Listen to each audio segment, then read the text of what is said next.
Okay, so we're doing exercise 11.3 on page 11-41.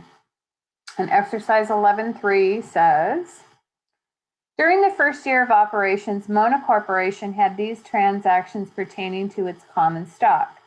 July 10th issued 30,000 shares for cash at $5 per share. July 1 issued 60,000 shares for cash at $7 per share. Instructions. A, journalize the transactions assuming that the common stock has a par value of $5 per share. So we're going to do A first. So we're looking here and we're seeing that there's a difference between so in the first one, July 10th, it's issued 30,000 shares for $5 per share, right? And it's got a par value of $5 per share. So there's no difference between the value and the stated and the what it was sold for. So our cash number, we need our cash number and we need our stock number. And then I'm going to put the word excess here, but we're not going to actually have an excess because they're both the same. So our cash number is going to be the number of shares. So we have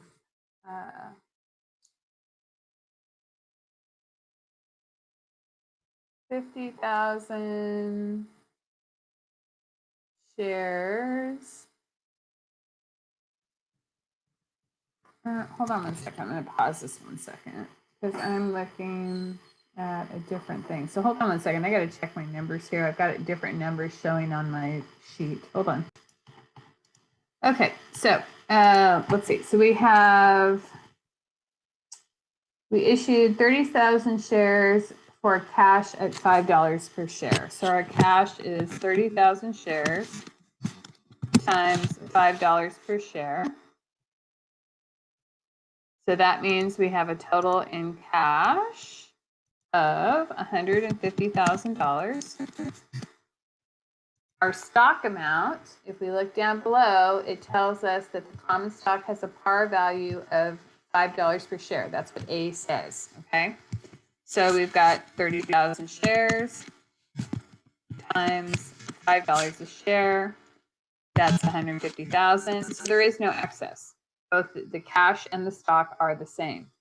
So for A, we are January 10th. We're going to debit cash, 150,000. We're going to credit, and this tells us that they're doing common stock, $150,000. Okay, so that's for A for the January 10th. Now we're going to look at the July 1, issued 60,000 shares for cash at $7 per share.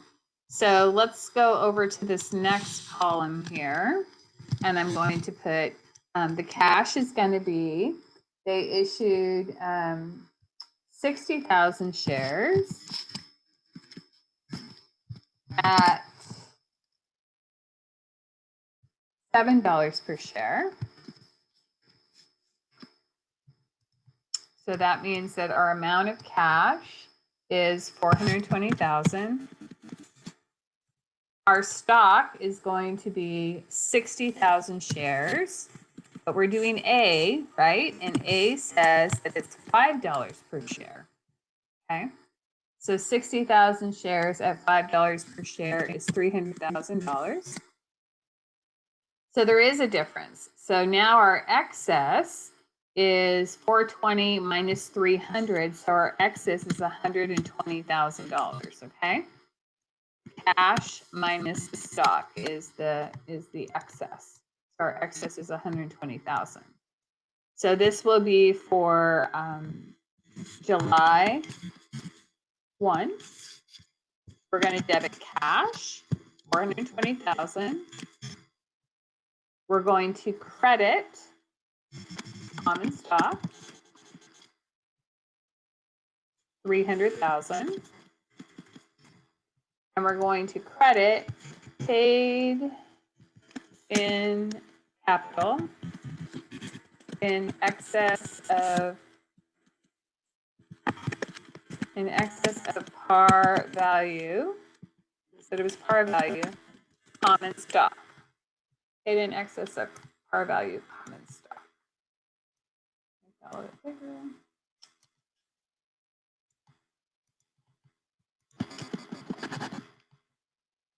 And let's see. And that is 120,000. Okay. So that is for A, for July 10th and July 1 for A, right? Now we're going to do B. So we're using the same problem, but now we have a little bit of difference in numbers because we're going to do B. Okay. So B says journalize the transactions assuming that common stock is no par with a stated value of $1 per share. Okay. So we're going to go to January 10th, issued 30,000 shares for $5 per share. So that's all going to be the same, 30,000 shares for $5 per share, right? But B tells us, assuming that the common stock is no par with a stated value of $1 per share. So we're going to have 30,000 shares, 30,000 shares times $1 each gives us $30,000.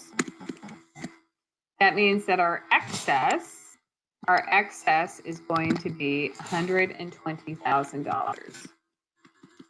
$120,000 is our excess. So this is B for January 10th. We're going to debit cash, $150,000. We're going to credit common stock, $30,000. And then we are going to be crediting paid in capital in excess of stated, and I'm going to put it in all caps, stated value common stock, $120,000.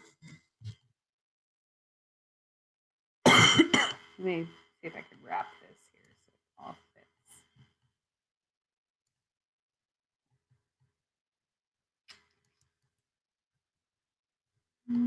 Okay.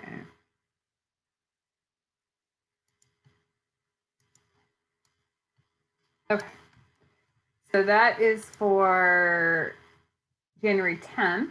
Now we need to do July 1st for B.